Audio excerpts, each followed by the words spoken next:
Okay, I've got your work up right here, Rachel. I was just reading your writing. I think everything here makes really good sense. As a matter of fact, I think your writing is so effective that it sheds some light on some of your conceptual development for me, so that I can add some comments to my critique here. So thank you very much for including this wonderful, robust, written synopsis of your experience with the assignment thus far. I think you've got two iterations, and I'm really enjoying this with the spotlights. I don't think it's overkill at all. My first inclination was that that's going to be overkill, but it's not. It works. So let's go ahead and we'll critique this one, okay? Since I think that is effective, and I've got that up so we can get a full view of it. There it is right there. And I want to just reduce the size a little. Well, actually, I won't. I don't. There's areas in the corner I want to point out, but I will do that. Okay. So the bridge looks fantastic. It's really nice that you're paying attention to your light source here, right down to the point where we can see that the moon is the light source on the top of um, the poster. So that's preserving the light source, even down to that little shadow right there. That's good stuff, man. Really nice job there. Um, I think that the Golden Gate right now is that the two these pillars are a little uneven. This one's showing four holes. This one's showing three holes, and it's just the perspective is a little bit different. And I'm just, boy, it doesn't bother me at all, but it's a little bit inconsistent. So I don't know. Think about how you feel about that. I know a lot of creative directors, a lot of art directors would say, "Hey, you don't have to indicate perspective here because we get it. It's the Golden Gate. So take that pillar right there, duplicate it, put it over here, and you will have some wonderful consistency there." I'm okay going either way. You take a look and think about that comment, as I said, if a creative director would say, we don't have to worry about perspective. If that's of value to you, go ahead and change it.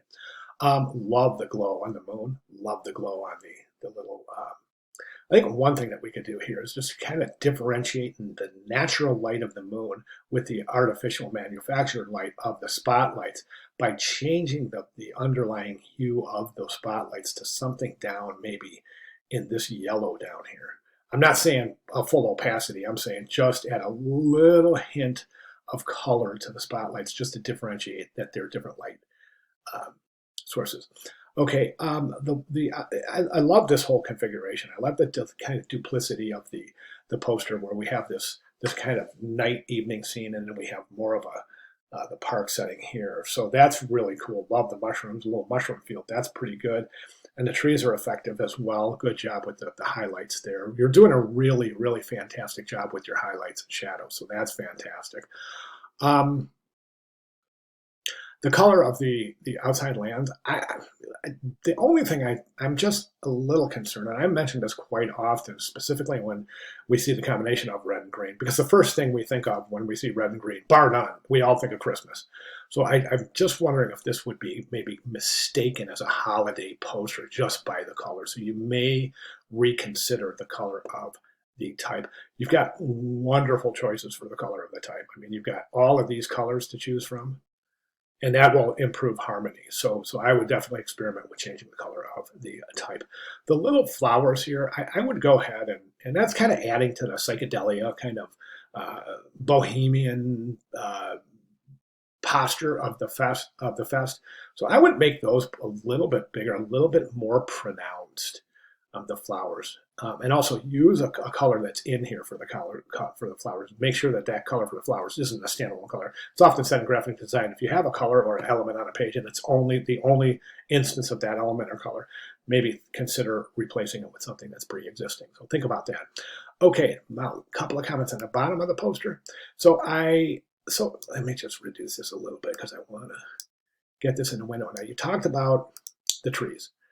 And the trees, I'm going to disagree with you and respectfully disagree on your decision for the trees. And the only reason I say that, and this is what I got out of your writing, but the trees are bare trees, right? But this is held in the beginning of August. So this is pretty much dead summer. Trees would be full in August. And that's my only concern, is that we've got a little inconsistency here based on the bare trees and the date. And excuse me. And again, these are things that might sound like I'm nitpicking, but these are things that a creative director or an art director would mention to a designer before this piece went to publication. Okay, this little area right here, the shadows down here in the corner, theoretically, this, oh gosh, oh man, those things are in the way. Okay, I'm going to hold this right here, and yeah, those little, darn it.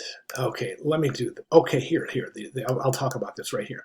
All right, that's a shadow right there, right?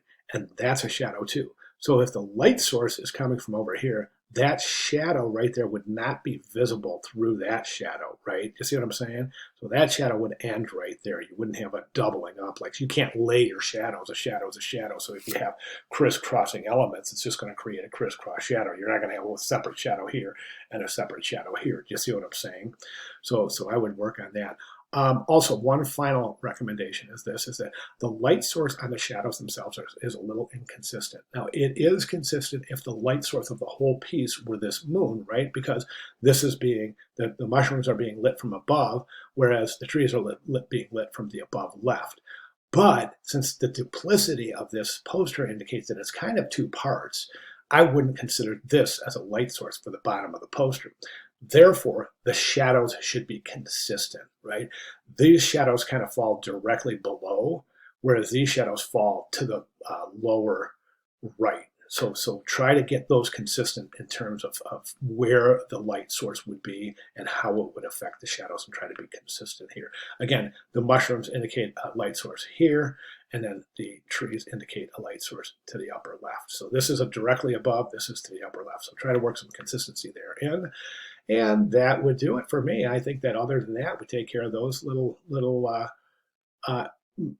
items, and I think we're really good to go. So at this point, of course, the most important thing at this point is to let me know if you have any questions, comments, concerns, or if I can provide any clarifications on any of the things I've recommended in the last 7 minutes and 20 seconds or so. Okay? But you're doing fantastic, Rachel. Love the piece so far. Really, really good job. All right. Thank you.